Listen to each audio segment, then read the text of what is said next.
Hello and welcome to today's video on how to set up storage in DSS. As you can see here, we have already installed DSS Pro. This is version 8.7, but the same configuration applies to DSS Express. First of all, we need to make sure that the disks are ready to be initialized in DSS, and for that, I will right-click on the Start menu and select Disk Management. And as you can see here, I have disk 0 with C drive, and I have already installed DSS on this partition. If I want to create partitions for images, videos, and files, I have several options. One of the options is to right-click the volume where DSS is installed, if you have only one disk, and click on Shrink Volume, where I can create a partition on the disk, and DSS can work with this partition. We have this option from DSS 8. In DSS 7, it was not possible. So here I can create a partition, for example, 30,000 megabytes. It is recommended to use at least 100 gigabytes for each partition of DSS. But for this test and demonstration, I will use less volume because it's just for showcase. Here we will create a partition with a letter and name it, for example, DSS2, and finish. And we have the partition created. If you change anything with the partitions or disks, you need to restart all the services, so DSS will see this partition and will be able to initialize it. The second option you have, if you have more disks than one, you can have disk 2, disk 3, disk 4, as you can see here. It doesn't matter if the disk is initialized with partition, as this one, or it's unallocated. The only important thing with disks is that it needs to be a basic disk and not dynamic disk. The dynamic disk can have a problem with DSS. Here, if you have the basic disk, it's not a problem. Right now, I will use these 3 disks for each storage partition in DSS. So now I can open the DSS client and log in.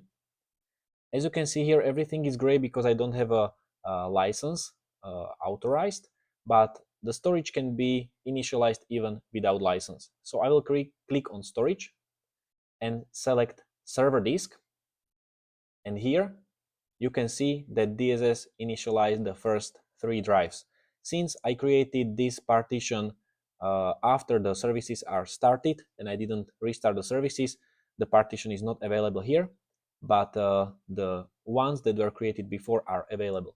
As you can see here, the first disk, the D that I initialized, shows that the status is good, health status, and the disk status is formatted. The other ones are not allocated, but DSS still recognizes them. We can use both of these disks. So here on the first disk, we can click on Initialize and select for what the disk will be used. We have 3 options. The first option is video. This means that this partition can be used for recording videos or recording event videos or any video that will be recorded on DSS. I will create this partition as first, and then we have notification that the disk will be formatted and all the data will be deleted from the disk. After the disk is initialized, it will show you here that it's already allocated for video and can be used. After DSS formatted this disk, you can click here on this icon and change the disk type. It will format it again and use it for another type of files. And after DSS created this disk or initialized it, it also scanned other disks, and as you can see here, it already recognized the partition that we created after we started all the services. So it's shown here. The other disk can be used for images. Images, as you can see here, are recommended to have more than 100 gigabytes. And then here it's explained for what it will be used. So for faces, video metadata, alarms, and retrieved files. What does it mean? If you have a camera that is sending you face snapshots or metadata snapshots, for example, AQP camera or alarm snapshots from any camera if you set up in event that you want to receive a snapshot, or retrieved files. This means from MPTs or mobile NVRs. It will be all saved on the image disk. So we will click on OK and initialize the disk. Here it will be formatted, so we have a notification about that. As you can see here, the disk was successfully initialized and it's already allocated as image disk. And now we can move to the third one, and as you can see here, it's not allocated disk in Windows, and the one that was also not allocated is already allocated by DSS, and the partition is created under letter F. Here we will click on this initialize button and select files. Files means that it is for debexplore cases.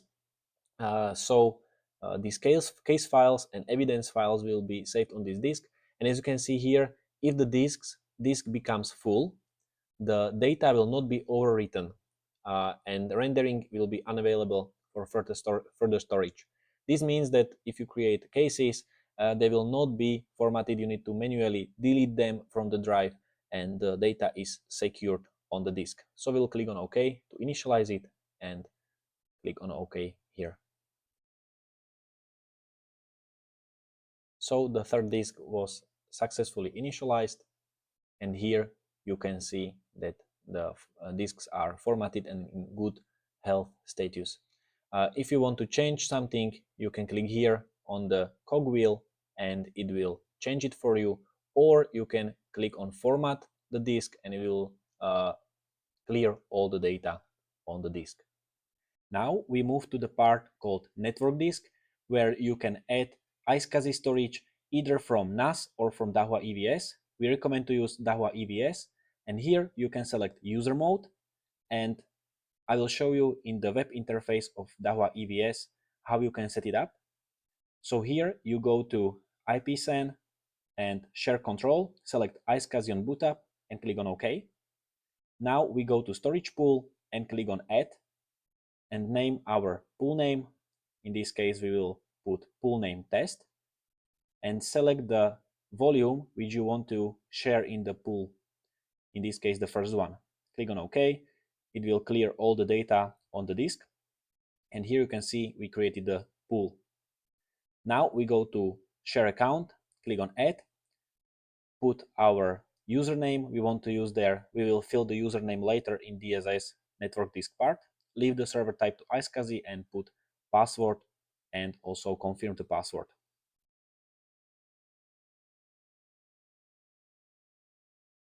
As the user is created, we now move to share folder and click on add.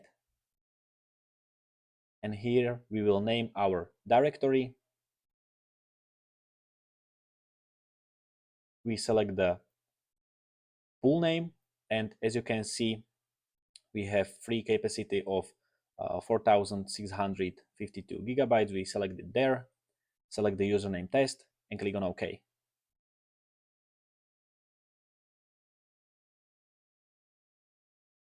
Now in DSS, we can fill this username and password in here, and we have created our own network disk in DSS.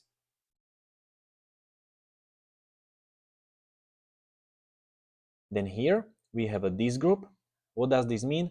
If you will create more disks for videos, for example, we will initialize this one for video 2, you will be able to allocate cameras to each video disk.